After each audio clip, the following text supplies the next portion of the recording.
Teman-teman, berbicara mengenai isu kesetaraan gender di Indonesia, hari ini meskipun sudah nampak perubahan, namun masih banyak orang yang belum memiliki sikap kesetaraan gender. Tidak sedikit orang yang melabeli atau menstereotyping perempuan secara kodrati bahwa menjadi perempuan itu harus bisa memasak, bahwa menjadi perempuan itu harus menjadi ibu rumah tangga, bahwa menjadi perempuan itu tidak layak menjadi seorang pemimpin, baik itu di keluarga, perusahaan, ataupun organisasi publik lainnya. Stereotyping sendiri memiliki arti anggapan mengenai sifat suatu golongan berdasarkan pandangan yang subjektif dan tidak tepat. Nah, pertanyaannya, kenapa orang bisa berpikir dan meyakini stereotyping terhadap perempuan seperti itu? Ilustrasi tersebut akan memantik kita membahas topik di dalam psikologi sosial, yaitu kognisi sosial.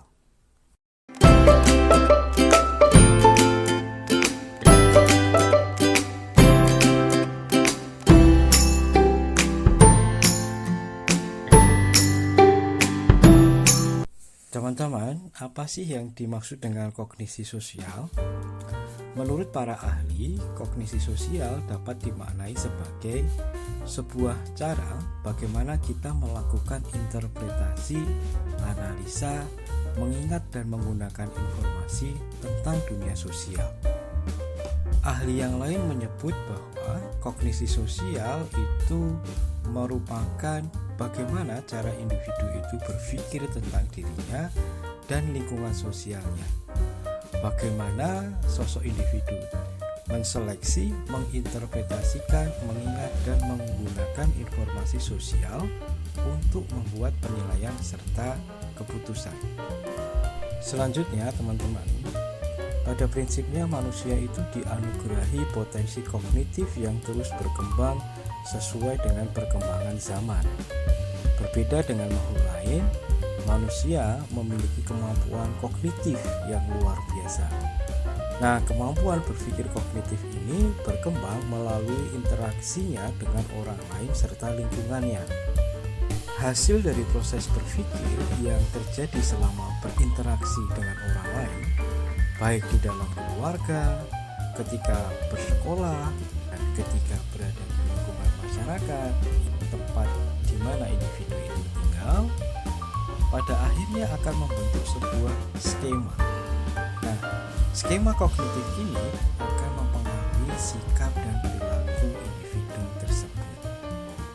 Apa sih yang kita sebut sebagai skema kognisi? Skema kognisi adalah kerangka atau gambaran yang membantu kita sebagai individu dalam mengorganisasikan informasi-informasi suatu fenomena yang diperhatikan oleh individu tersebut. Melalui skema kognitif, individu dapat memahami dunianya secara cepat. Namun demikian, apabila tidak dilakukan dengan tepat, dapat menimbulkan pengambilan keputusan atau kesimpulan yang tidak tepat. Nah, misalnya mengenai cara pandang yang masih bias gender. Ini bisa diakibatkan karena skema kognisi kita mengenai posisi perempuan dan laki-laki di masyarakat memiliki kecenderungan yang subjektif dan tidak tepat. Pada akhirnya akan menghasilkan kesimpulan yang cenderung bias gender. Selanjutnya, di dalam skema kognitif kita berisi beberapa bentuk skema. Mari kita bahas satu persatu. Yang pertama adalah person skema, yakni gambaran mengenai atribut atau ciri-ciri individu, baik itu secara fisik maupun non-fisik. Misalnya gambaran kita mengenai sosok perempuan yang secara fisik dianggap lemah karena tidak nampak berotot seperti laki-laki. Non-fisik mungkin dianggap lebih cengeng, penakut dibandingkan dengan laki-laki.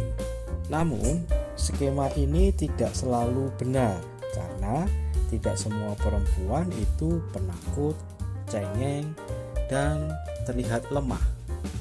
Sebagai contoh, misalnya Laksamana Malahayati.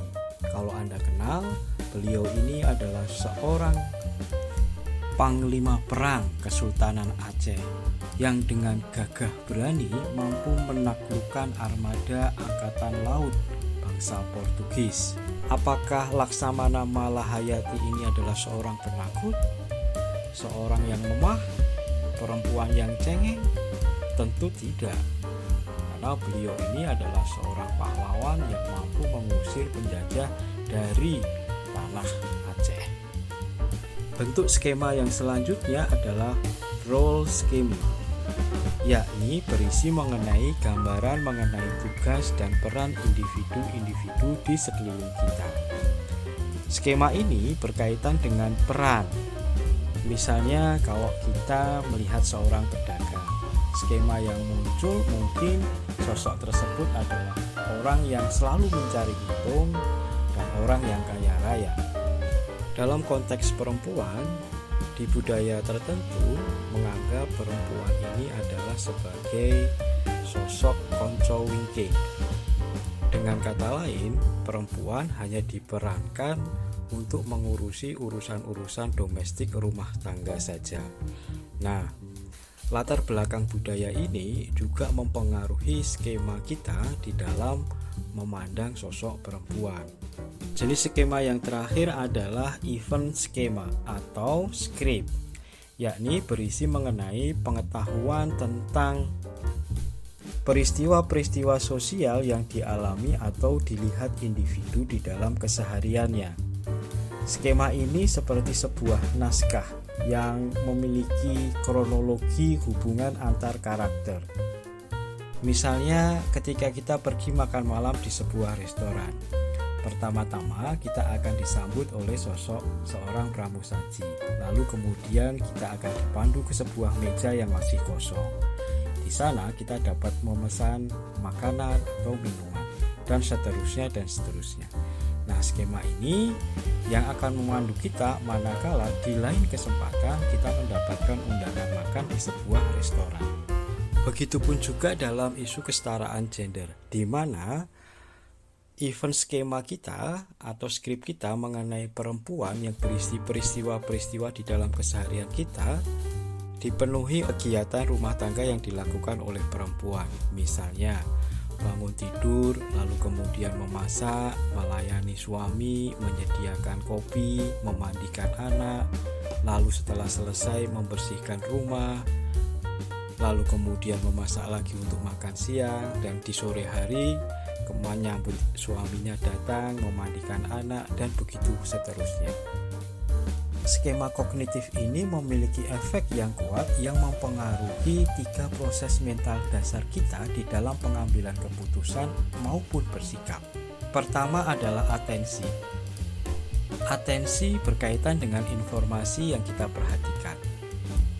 Dalam hubungannya dengan atensi, skema seringkali berperan sebagai penyaring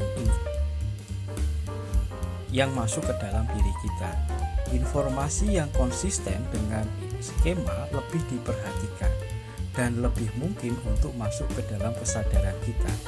Sedangkan informasi yang tidak cocok dengan skema kita seringkali diabaikan. Sebagai contoh, misalnya individu yang bias gender sangat mungkin untuk lebih memperhatikan sosok perempuan yang dianggapnya lemah gemulai, cengeng, penakut, dan lain sebagainya. Sementara fakta seperti contoh Panglima Malahayati yang gagah, kuat, dan pemberani biasanya akan sering diabaikan atau tidak dianggap. Proses berikutnya adalah pengkodean atau encoding, yakni proses di mana informasi yang kita perhatikan disimpan di dalam ingatan. Nah, di dalam proses pengkodean ini, informasi yang menjadi fokus dari atensi kita lebih mungkin untuk disimpan dalam ingatan jangka panjang. Namun, kadang-kadang kita juga menandai atau mengkode informasi-informasi yang tidak konsisten dengan skema yang kita temui ini, dan kita simpan di dalam lokasi yang berbeda dan kita labeli unik. Misalnya contoh soal perempuan tadi, sosok seperti Panglima Malahayati yang gagah berani tadi mungkin akan dilabeli sebagai sosok yang beda, tidak seperti perempuan-perempuan yang pada umumnya. Proses mental yang selanjutnya adalah retrieval atau mengingat kembali. Adalah proses di mana kita mengeluarkan informasi dan ingatan serta menggunakannya untuk keperluan tertentu, yaitu membuat penilaian tentang orang lain. Secara umum didukung dengan berbagai hasil penelitian, individu itu cenderung untuk mengingat dan menggunakan informasi yang konsisten dengan skemanya, secara lebih banyak dibandingkan dengan yang tidak sesuai dengan skema. Maka tidak heran kalau kemudian skema kognitifnya masih berupa patriarki atau mengunggulkan dominasi laki-laki, maka sikap dan pandangannya pun tentu akan bias gender. Nah, yang perlu diperhatikan teman-teman, meskipun skema ini didasarkan pada pengalaman kita yang merefleksikan pengetahuan serta interaksi kita dengan dunia sosial kita, dan seringkali membantu kita, skema ini juga memiliki kelemahan yang serius. Skema mempengaruhi apa yang kita perhatikan, apa yang masuk di dalam ingatan kita, dan apa yang kita ingat. Sehingga kadang-kadang terjadi distorsi pada pemahaman kita terhadap dunia sosial. Nah, salah satu contohnya adalah skema itu turut berperan di dalam pembentukan stereotip. Dalam contoh yang tadi adalah stereotyping mengenai perempuan. Skema itu juga turut berperan di dalam pembentukan prasangka pada kelompok sosial tertentu. Dan skema kognitif memiliki karakteristik tertentu yang sulit untuk dirubah. Karakteristik yang pertama kita sebut sebagai perseverance effect atau efek bertahan. Yang dimaksud dengan efek bertahan adalah skema kognitif ini tidak mudah untuk diubah, bahkan ketika menghadapi informasi yang sifatnya kontradiktif. Contohnya mengenai pandangan individu yang patriarki terhadap perempuan. Skema individu yang patriarki tersebut terhadap perempuan akan cenderung menetap meskipun terdapat begitu banyak informasi-informasi baru yang menunjukkan hal yang berbeda dan mungkin saja lebih kredibel. Namun informasi tersebut dianggap tidak cukup kuat dan menggoyahkan cara pandang individu yang patriarki tersebut pada perempuan. Skema kognitif juga memiliki karakteristik yang memberikan efek pemenuhan harapan atau yang kita sebut sebagai self-fulfilling prophecy. Melalui self-fulfilling prophecy, skema dapat membuat realitas sosial yang kita alami bersesuaian dengan skema yang kita miliki. Self-fulfilling prophecy adalah bagaimana keyakinan yang kita miliki itu memberikan pengaruh terhadap pembentukan realitas. Apa yang kita harapkan, itulah yang akan kita terima atau itulah yang akan kita dapatkan. Maka tidak heran ya kalau misalnya ada orang tua yang masih patriarki memiliki kecenderungan untuk tidak menyekolahkan anak perempuannya di jenjang pendidikan yang tinggi, justru akan cepat-cepat untuk menikahkan anaknya.